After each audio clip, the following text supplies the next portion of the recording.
প্রায় ১.৫ ঘন্টা মিটিং এর পর বিসমিল্লাহির রহমানির রহিম।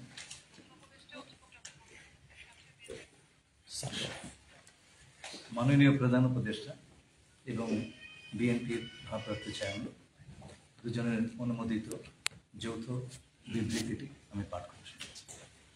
আজ বিএনপির ভারপ্রাপ্ত চেয়ারপারসন জনাব তারেক রহমান লন্ডনে সফররত প্রধান উপদেষ্টা প্রফেসর ডক্টর মোহাম্মদ ইউনূসের সাথে সাক্ষাৎ করেন। অত্যন্ত সৌহার্দ্যমূলক পরিবেশে তাদের বৈঠক অনুষ্ঠিত হয়। জনাব তারেক রহমান প্রধান উপদেষ্টার কাছে আগামী বছরের রমজানের আগে নির্বাচন আয়োজনের প্রস্তাব করেন। দলের চেয়ারপারসন বেগম খালেদা জিয়াও মনে করেন ওই সময় নির্বাচন অনুষ্ঠিত হলে ভালো হয়।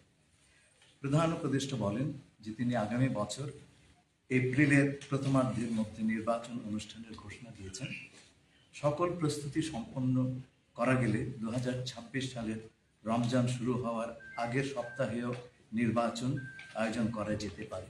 সেক্ষেত্রে সেই সময়ের মধ্যে সংস্কার ও বিচারের বিষয়ে পর্যাপ্ত অগ্রগতি অর্জন করার প্রয়োজন হবে।